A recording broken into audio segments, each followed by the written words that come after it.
And for my final project, I interviewed Dana Cree of Blackbird Restaurant.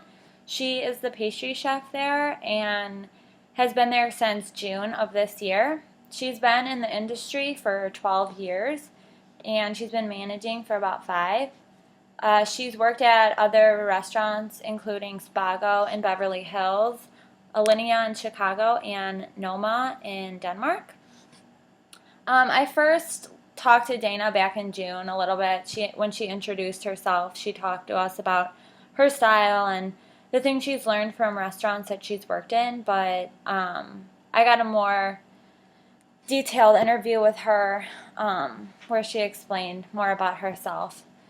So I first asked her about the human resources department, and she says that this is the second restaurant that she's worked at where they had a human resourcing department.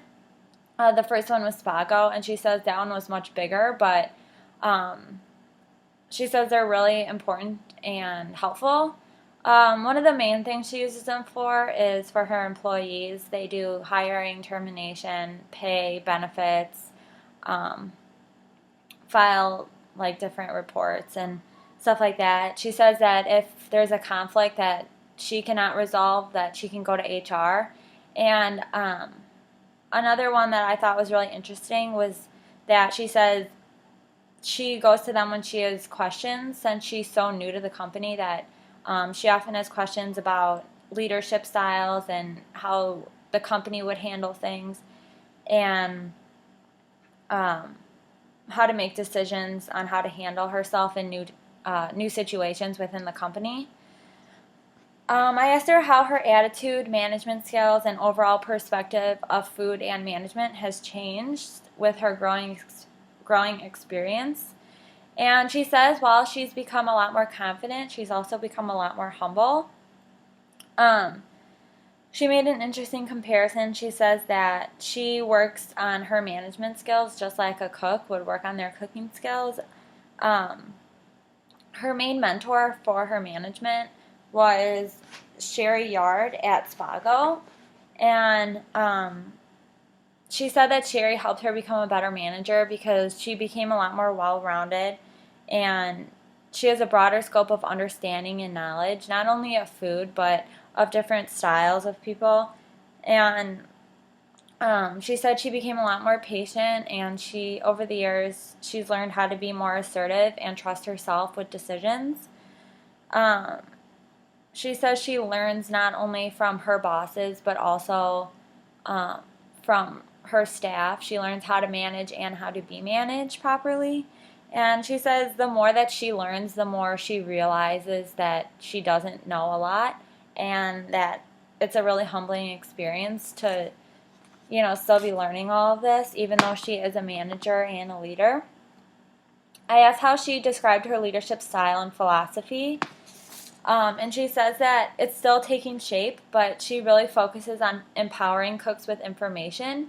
She doesn't want us to just recreate stuff and do the same thing over and over. And I think this is the most important thing that I've learned and the most beneficial thing I've learned from Dana. She really takes the time to explain something, and it's more motivating for the staff as a whole because everyone is like learning and getting more excited about stuff. She wants to bring people in with drive and maturity to create a positive environment, and she thinks that criticism is really important because it's not about taking it personally or being malicious. It's about finding a point of growth, and it's not just about her criticizing us. It's kind of everyone to make the team a lot stronger. She says that she has high standards, but she's willing to compromise and listen as long as it's for the best of the company and the kitchen. I asked her what strategies she found successful with resolving conflict, and she said just dealing with it right away. There's nothing worse than time because it's just going to get worse. And sometimes the best way to resolve something is just to let it fizzle out, and eventually it'll calm down. And other times the best way is to talk it out and actually confront it.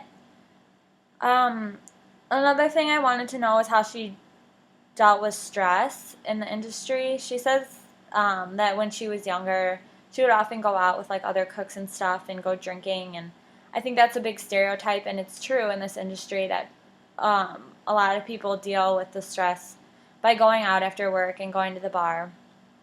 But now she says that she prefers to just have time alone or do quiet activities that re-energize her for the next day. I asked her about past mistakes and the lessons that she's learned from them. And she says that the main thing is being organized because most glitches in the kitchen can be avoided through organization. And something that I've learned from her is about keeping a journal. We always have a journal in the kitchen that all the cooks and the chef writes in.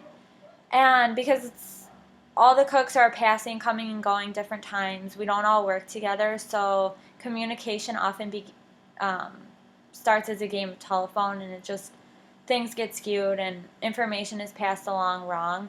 And so we write in the journal every day. People write, what happened that day, any important news, any ideas they have, or things they found that worked out well, didn't work out well.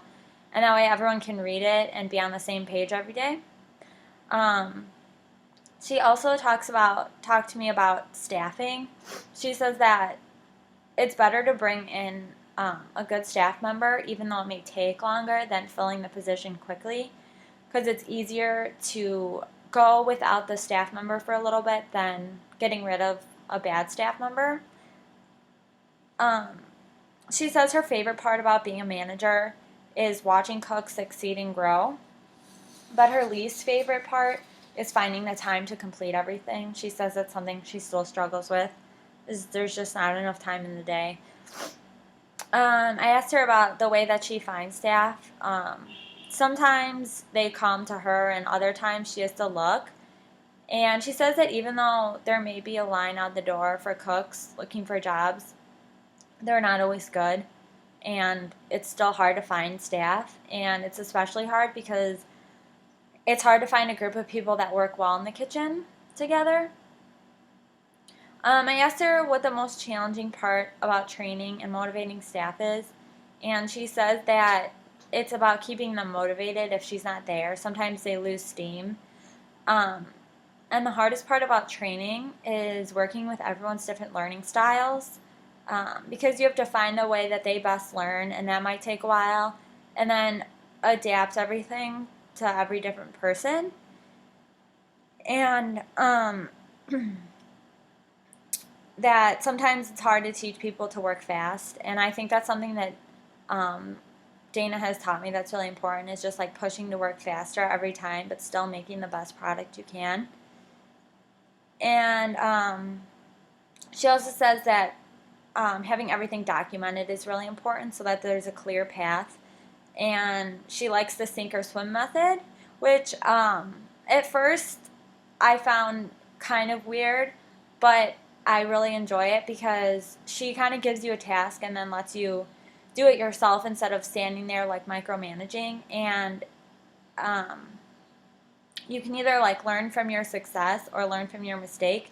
And she says that not letting cooks make mistakes just robs them of their chance to learn. And that's something that I think is one of the also most important things I've learned from her, that making mistakes, it's not about getting down on yourself or feeling guilty.